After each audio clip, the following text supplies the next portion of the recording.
A Polícia Federal desmontou um esquema bilionário que movimentava mais de 20 bilhões de dólares. Atingiu o coração do Centrão e deixou Hugo Motta e Davi Alcolumbre em estado de alerta máximo. E enquanto Brasília pega fogo, o presidente Lula observa tudo com aquele sorriso de "eu avisei". Em 20 segundos, você vai entender por que esse escândalo virou terremoto político em Brasília.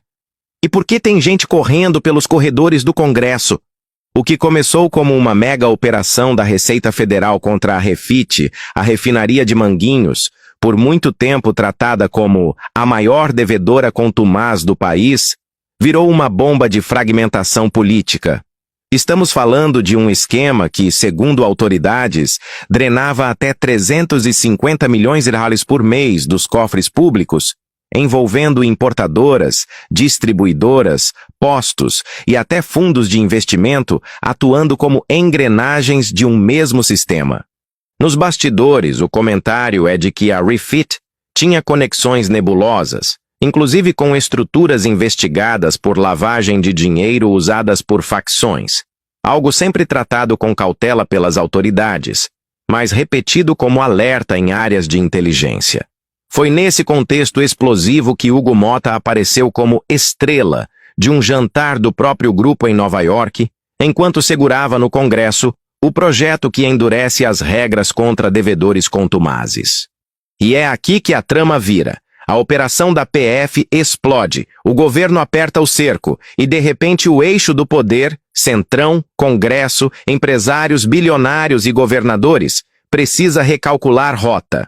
Lula, que há meses pressiona pela aprovação da lei, agora assiste o adversário se afundar no próprio pântano. A operação que estremeceu Brasília começou cedo. Mais de 600 agentes, 190 alvos espalhados por 5 estados, portas sendo derrubadas, documentos sendo apreendidos, computadores levados.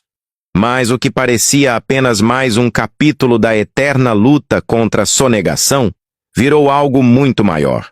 Um terremoto político, porque desta vez não era qualquer esquema.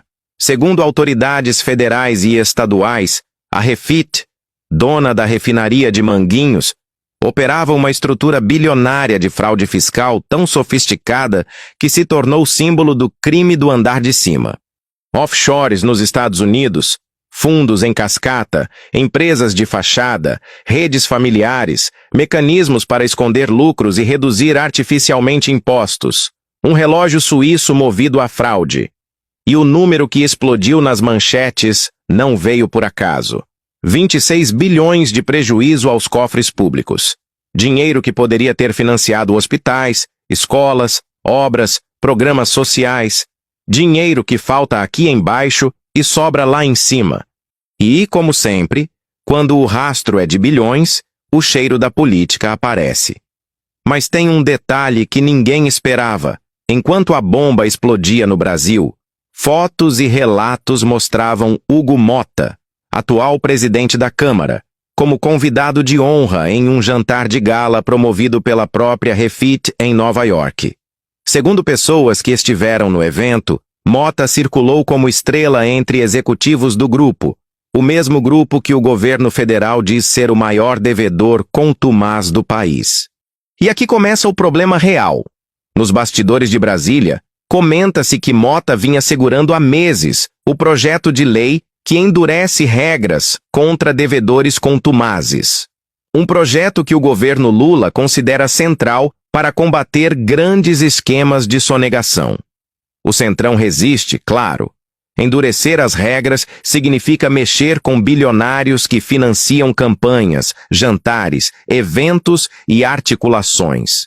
Quando a operação estourou, aliados de Motta sentiram o impacto imediato. A pergunta nos corredores do Congresso era simples. Por que o presidente da Câmara estava justamente com esse grupo dias antes da maior operação da década contra eles? Ninguém acusa nada diretamente, mas a coincidência política é devastadora. Mas tem um detalhe ainda mais explosivo. A operação não atinge só Motta.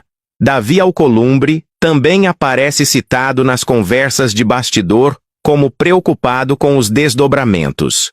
Interlocutores próximos afirmam que o clima no entorno de Alcolumbre é de tensão máxima. Não por envolvimento direto, mas porque a operação expõe relações que o Centrão preferia manter longe dos holofotes. E enquanto isso, o que faz Lula? Observa.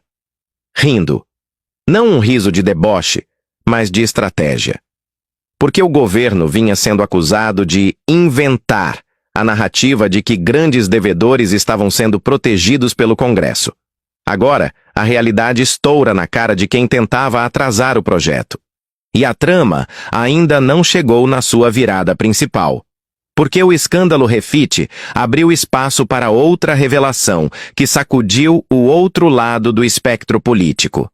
Tarcísio de Freitas, governador de São Paulo e principal aposta da direita para 2026, agora enfrenta uma crise de reputação que atinge diretamente o discurso de eficiência que ele tenta vender. A história começa com o Banco Master, alvo da Operação Compliance Zero, que prendeu o dono, Daniel Vorcaro, e o ex-CEO Augusto Lima. Segundo investigadores, as operações do banco inflaram artificialmente patrimônio, criaram riscos sistêmicos e envolveram figuras do alto empresariado paulista.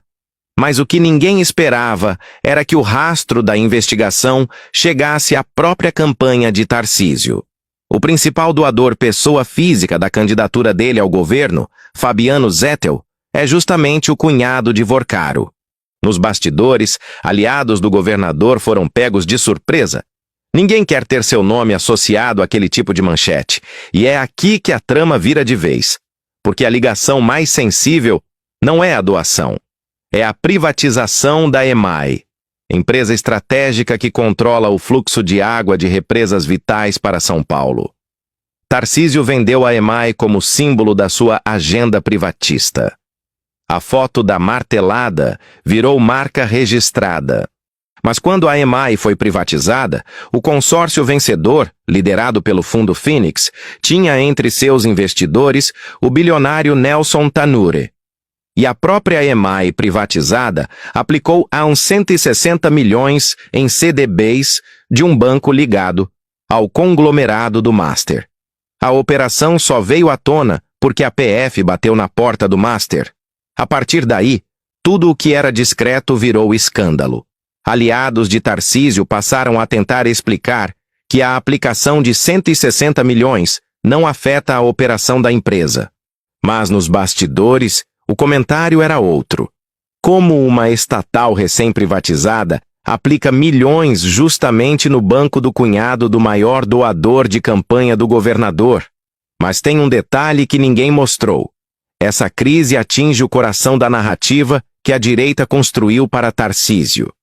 Ele seria o gestor perfeito, técnico, eficiente, acima de suspeitas. E agora, de repente, está cercado por ligações políticas, empresariais e financeiras que lembram exatamente aquilo que ele dizia combater.